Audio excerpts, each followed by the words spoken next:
Эфир абхазского телевидения продолжает русская служба новостей. Здравствуйте, в студии Алиса Шамба. Мы продолжаем рубрику, посвященную победному сентябрьскому наступлению в ходе Отечественной войны народа Абхазии. 27 лет назад, 17 сентября, противник был выбит со своих позиций перед Нижнегуместинским мостом. Продолжая наступление, части абхазской армии дошли до дачи Гречка. Освобождена Бырцха, а также населенные пункты Элекухона и Верхний Килосор. В этот же день министр обороны России Павел Грачев встретился с Владиславом Ардзенбо. Переговоры шли о прекращении наступления абхазской армии. На требование абхазской стороны обеспечить выполнение сочинских соглашений грузинской стороной. Грачев заявил, что Россия не может контролировать действия Шеварднадзе. Со своей стороны Шеварднадзе заявил о том, что некие мятежные генералы срывают выполнение соглашения. Шеварднадзе повторно объявляет о всеобщей мобилизации в Грузии. Как и предыдущие мобилизации, это также провалилось. Грузинский народ не желал погибать за территориальную целостность Грузии. До Дня Победы в Отечественной войне народа Абхазии оставалось 13 дней. Президент Абхазии Аслан Бжания принял участие в работе заседания актива Чемчирского района. В работе актива также приняли участие премьер-министр Александр Анкваб, руководитель администрации президента Алхаз Квициния, члены правительства, депутаты парламента, генеральный прокурор. Обсуждали социально-экономическая ситуация в районе, криминогенная и эпидемиологическая обстановка. Репортаж Алики Трапш. Совещание началось с отчета первого заместителя главы администрации района Артема Габилая о социально-экономической ситуации и о ходе исполнения бюджета. Доходная часть районного бюджета выполнена на 79,5%. При плане 79 миллионов 430 рублей на 1 сентября текущего года поступило 63 миллиона 116 тысяч. При этом такой вид дохода, как налог на прибыль предприятий и организаций, выполнен больше, чем на 100%. Основными бюджетообразующими предприятиями являются рыболовецкие предприятия. То, что касается расходов, остаток на начало года в сумме 3 миллиона 591,9 тысяч рублей. Доходы в сумме 63 миллиона 116,9 тысяч рублей. Дотации из республиканского бюджета в сумме 70 миллионов 273,4 тысячи рублей были направлены на расходы бюджетной сферы Чемчирского района по состоянию на 1 сентября 2020 года. В том числе на национальную экономику было направлено 1 269,2 тысячи рублей. Учитывая убыточность городских перевозок, бесплатный провоз школьников, госслужащих с целью компенсации части затрат АТК на организацию движения городского транспорта было выделено 128,6 тысяч рублей. На образование района направлено 82 миллиона 306 тысяч рублей. В том числе заработная плата 79 миллионов 557,4 тысячи рублей. На культуру, искусство и СМИ района направили 9 миллионов 604,6 тысяч рублей. Заместитель начальника РУВД по Чемчирскому району Батал Ломия доложил о криминогенной ситуации в районе. За 8 месяцев текущего года совершено 26 преступлений, из них раскрыто 15. В сравнении с прошлым годом количество преступлений сократилось на 17, и это стало возможным благодаря проведенным профилактическим мероприятиям. За 8 месяцев 2020 года службой ГАИ УВД по Чемчирскому району зарегистрировано 15 дорожно-транспортных происшествий. Число погибших составило 3 человека. 16 лиц получили телесные повреждения различной степени тяжести. За аналогичный период 2019 года было зарегистрировано 12 дорожных транспортных происшествий. Число погибших составило 5 человек. 17 лиц получили телесные повреждения. В ходе обсуждения эпидемиологической ситуации выяснилось, что школы Чемчирского района не обеспечены в полной мере средствами индивидуальной защиты. Аслан Бжания дал поручение министрам здравоохранения и просвещения лично посетить школы, ознакомиться с ситуацией и доложить ему. Объедете все школы, лично сами убедитесь, что там есть и что должно быть.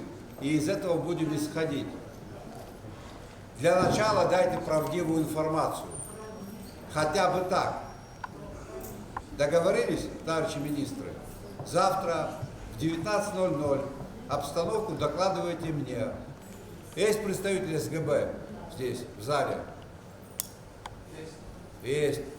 В субботу поедешь, перепроверишь. ту информацию, которую они представили.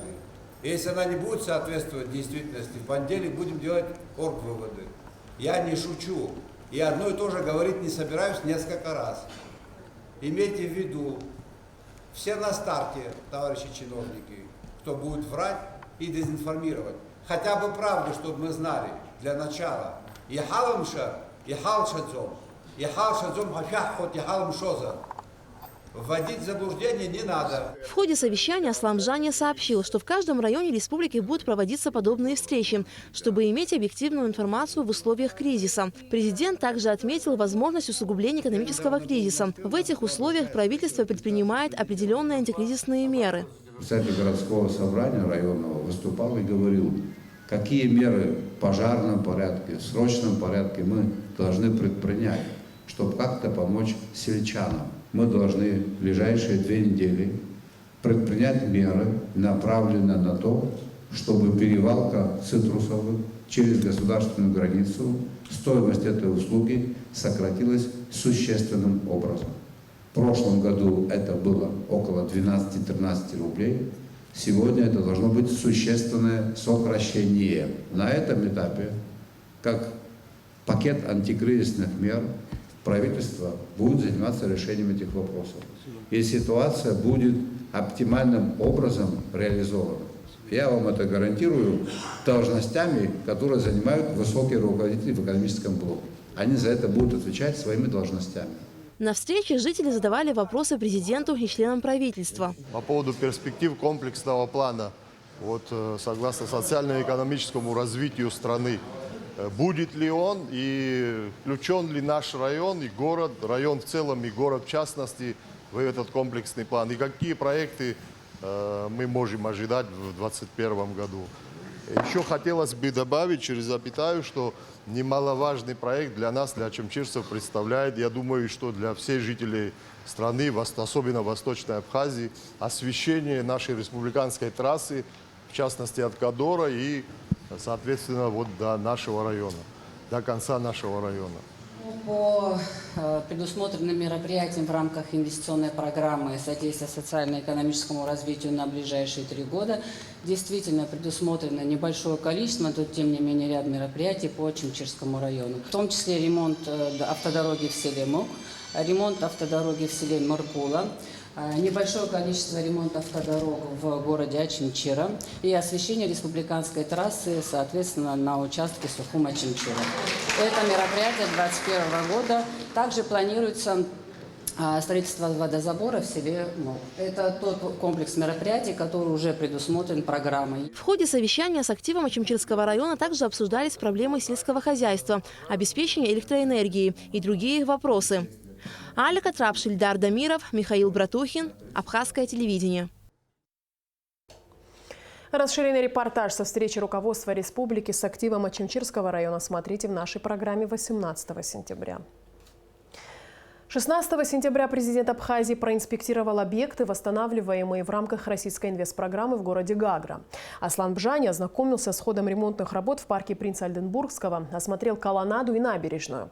Глава государства также провел совещание, в котором приняли участие премьер-министр Александр Анкваб, члены правительства, депутаты Народного собрания, актив района. Главная тема собрания – социально-экономическое положение района. Подробности в репортаже Гугуцы, Вардания. В начале рабочей поездки Аслан Бжания ознакомился с ходом восстановительных работ у Гагарской колоннады и в парке Принца Альденбургского. Вице-премьер-министр экономики Кристина Азган, сопровождавшая президента в поездке, и заместитель руководителя УКСа Демир Гамисони рассказали главе государства о том, на какой стадии находится ремонт объектов. А что сделали? Поменяли кровлю, да? Нет. Здесь было, здесь в 2 этапа велись работы. Первый этап было проинъектированы все основание колоннады. Были заменены все колонны, вот все, что видите, все колонны были заменены, залиты в монолит. А было, как говорится, штукатурка, одним словом. Да.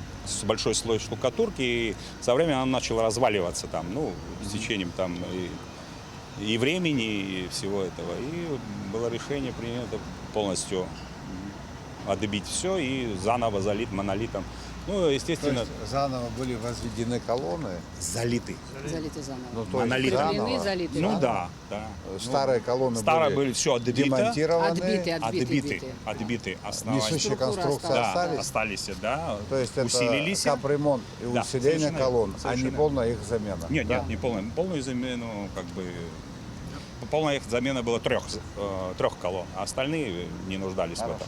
В настоящее время обновляются резервуары всех фонтанов и каналов, восстанавливаются подпорные стены и распределительные узлы системы водоснабжения. Здесь будет полностью заменено и освещение. Стоимость всех контрактов по реконструкции парка составляет 132 миллиона рублей. По словам специалистов, ремонтно-восстановительные работы на данных объектах завершатся в конце текущего года. Вы все это завершите в рамках 72 миллионов или 130? Ну, полностью весь парк это 130 миллионов и 12 разных мероприятий.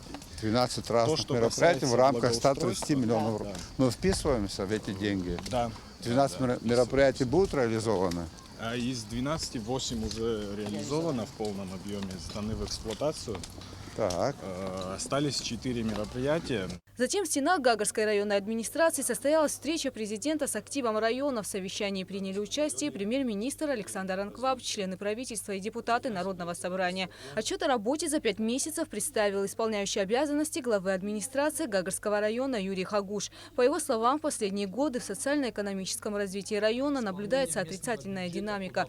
План по выполнению бюджета систематически не выполняется. Кроме того, у администрации Гагарского района огромные задолженности. Конечно же, этот год будет с огромными потерями. Этим потерям есть объяснение.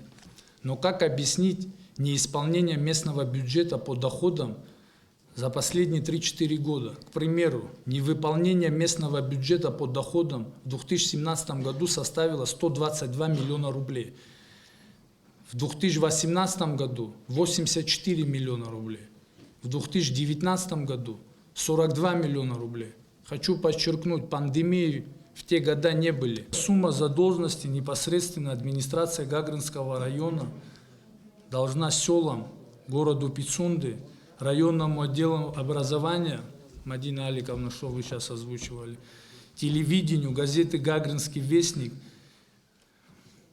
вневедомственной охране, спорткомитету, автотранспортному предприятию, центральной районной больнице за медикаменты, различным ресторанам за банкеты 13 миллионов 689 тысяч рублей. Из этой суммы уже было погашено порядка 7 миллионов рублей. Наибольший спад экономической деятельности отмечается в курортной сфере. Здесь объем реализации услуг сократился в 18 раз по сравнению с прошлым годом. Также было отмечено снижение занятости населения на 20%. Наибольший спад экономической деятельности отмечается в курортной сфере. Здесь объем реализации услуг сократился в 18 раз по сравнению с прошлым годом. Также было отмечено снижение занятости населения на 20%. Плохо обстоят дела и с собираемостью налогов. Сумма фактических поступлений налоговых платежей на 15 сентября 2020 года составляет 200 миллионов 39 тысяч рублей. Отставание от плановых показателей составляет 241 миллион 518 тысяч рублей. Процент выполнения составляет 45,3%. За аналогичный период прошлого года при плановых показателях в размере 473 миллиона 412 тысяч рублей сумма фактических поступлений налоговых платежей составила 299 миллионов 17 тысяч рублей. Отставание от плановых показателей составило 174 миллиона 395 тысяч рублей. Процент выполнения составлял 63,1%. Особую сложность представляет несвоевременное предоставление налогоплательщиками отчетов, в частности, несвоевременное предоставление отчетов по загрузке в средствах размещения налогоплательщиками, осуществляющих деятельность в санаторно-курортной сфере. О криминогенной обстановке в районе проинформировал заместитель начальника РУВД по Гагарскому району Виталий Воронов. За отчетный период сотрудниками УВД по Гагарскому району была проведена работа по борьбе с преступностью и повышению уровня раскрываемости преступлений. Было зарегистрировано 83 преступления, из которых раскрыто 51. Процент раскрываемости составил 61,4%. Количество тяжких преступлений составляет 43, из которых раскрыто 23. Процент раскрываемости 53,5%. Из общего количества преступлений зарегистрировано: убийство с покушением – 1, не раскрыто, против 4 прошлого года, раскрыто 3. Кражи личного имущества – 28, из которых раскрыто 8, против 28 прошлого года, раскрыто 17. Грабежи 2, раскрыто 2, против 7 прошлого года, раскрыто 6. Разбой 3, из которых 2 раскрыто, против 3 прошлого года, раскрыто 3. Асламджани поручил руководителям профильных ведомств передать материалы по случаям злостного уклонения от уплаты налогов в Генеральную прокуратуру. Премьер-министр Александр Анкваб также высказал серьезные замечания в адрес налоговых служб. Кроме того, по мнению главы правительства, дотации Гагарскому району неуместны. Давайте заглянем немножко в себя. Абсолютно прав глава района. Дотации Гагарскому району неуместны. Дотации уместны Тхварчалу, Ачамчирскому району, Сухумскому району. Это точно, вы не будете спорить, и вы точно так считаете. Но почему, еще раз повторяю, мы не хотим заглянуть в себя? В прошлом году, опять я ссылаюсь на Юрия Львовича, не было коронавирусной инфекции. Вам, уважаемые гагарцы, физическим лицам, я обращаюсь и к каждому сидящему здесь, и к тем, кого нет. Было начислено почти 65 миллионов рублей.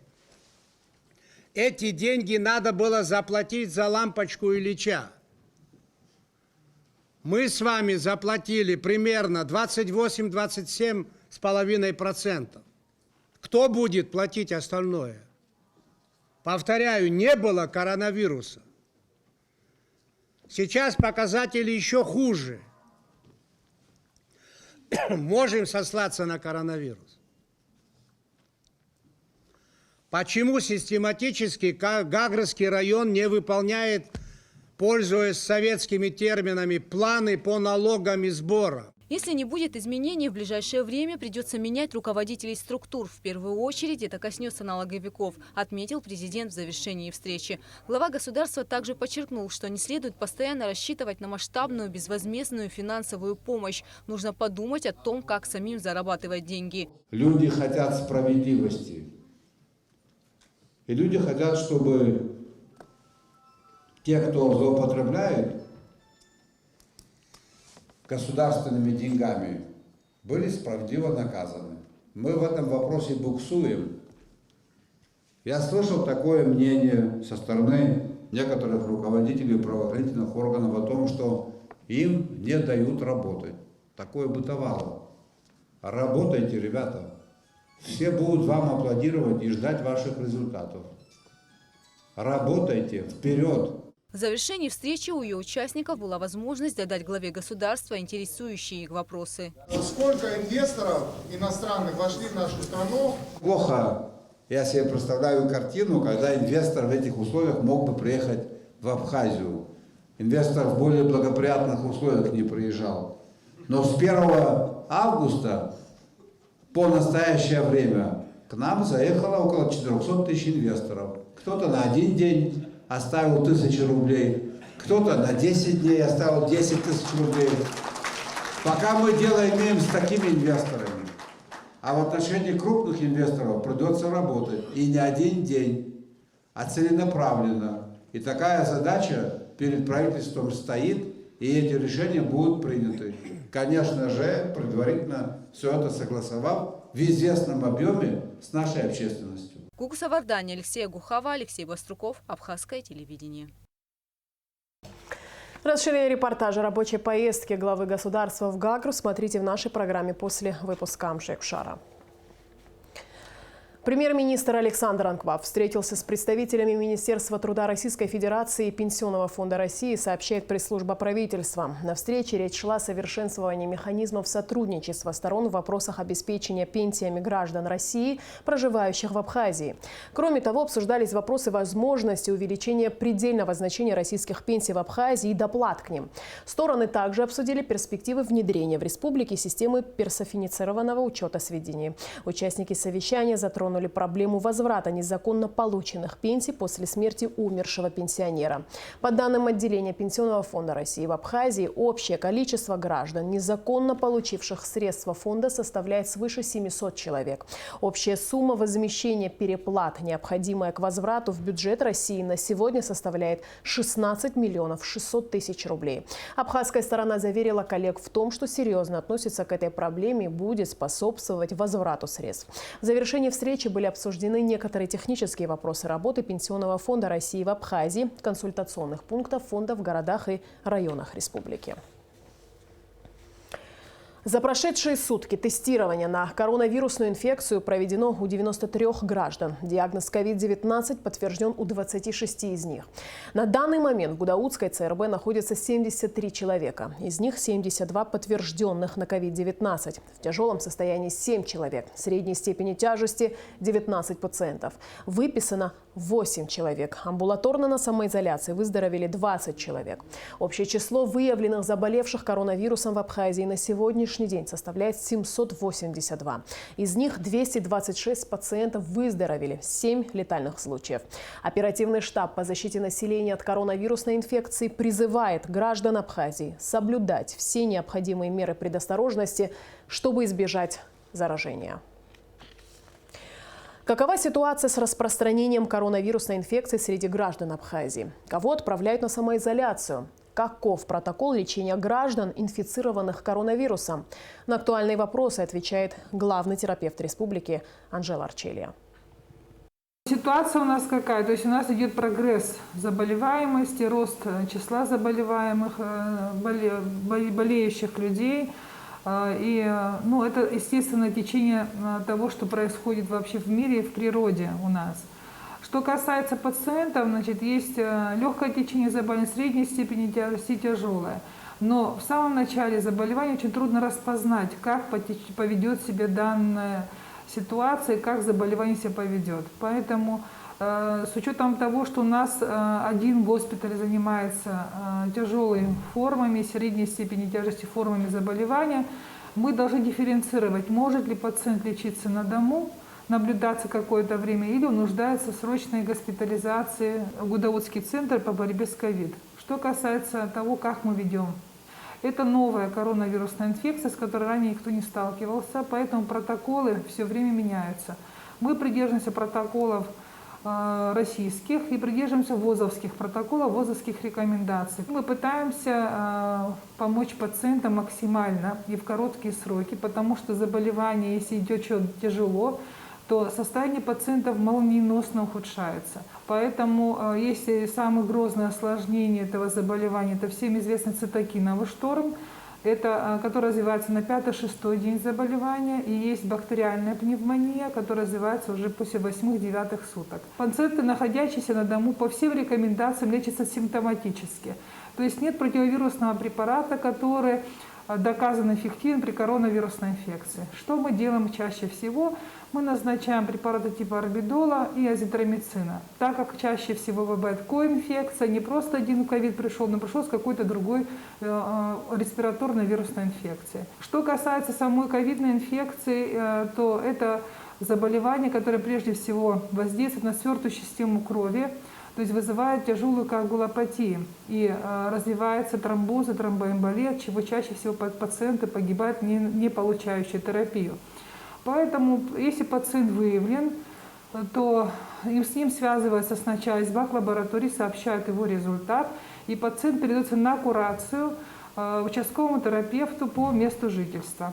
Если пациент выражает желание наблюдаться у кого-то другого доктора, который занимается ковидными больными, то этот пациент наблюдается с тем доктором, к которому он был прикреплен. Эти пациенты обследуются обязательно, то есть дается общий анализ крови, биохимический анализ. Для этого имеется мобильная бригада, если состояние пациента не позволяет выбраться из дома. Чаще всего это лучше делать на дому, выезжает мобильная бригада и идет в забор крови.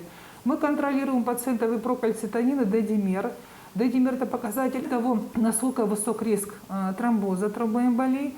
И прокальцитонин показывает нам, сколько имеет место быть бактериальная инфекция. То есть помогает сориентироваться, нужны антибиотики или можно пока без них обойтись.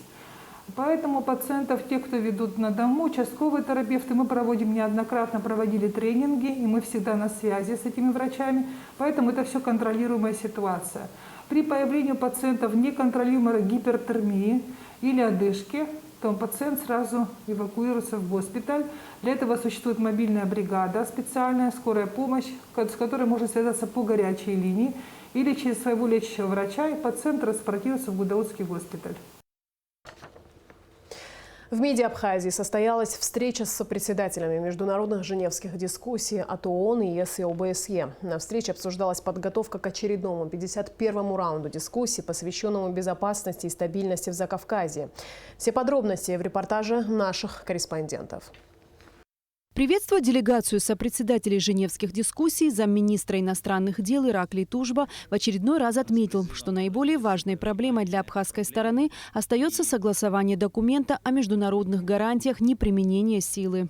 На протяжении долгого времени велась работа в этом направлении, но, к сожалению, она не дала каких-то особо ощутимых результатов.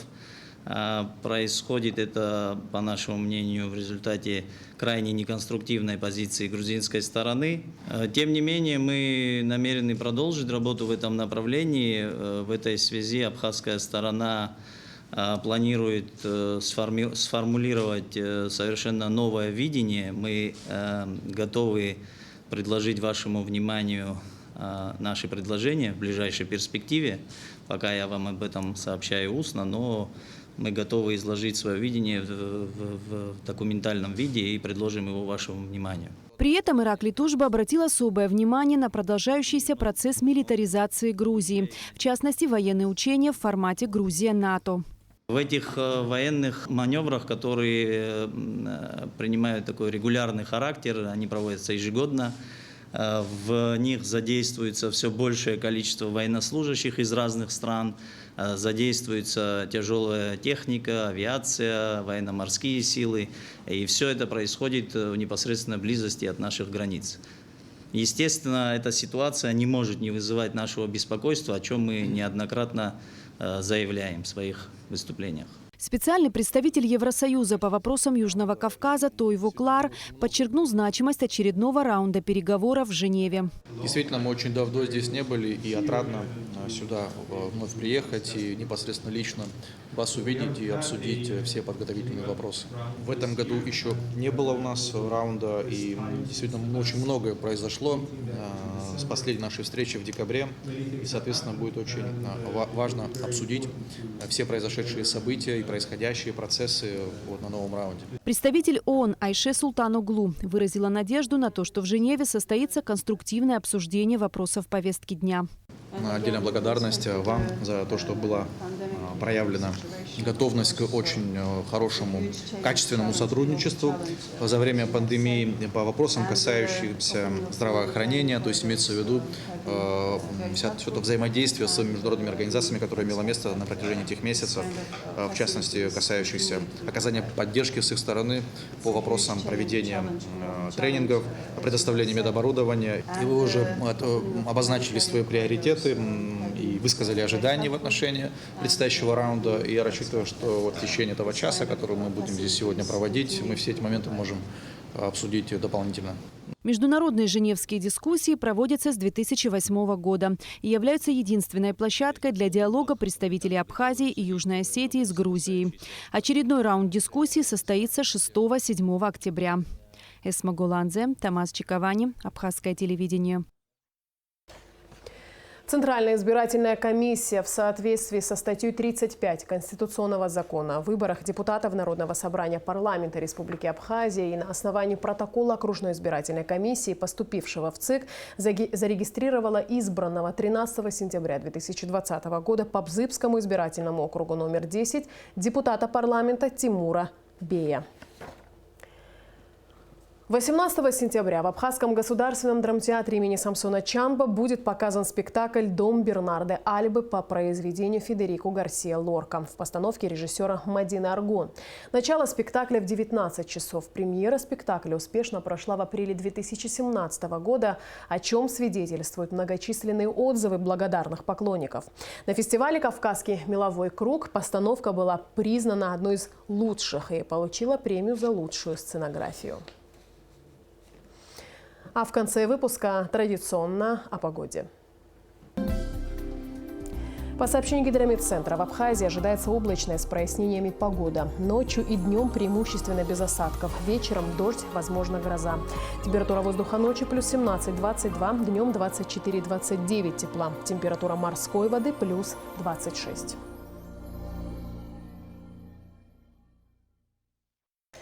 На этом наш выпуск завершен. Я с вами прощаюсь, а абхазское телевидение продолжает свою работу.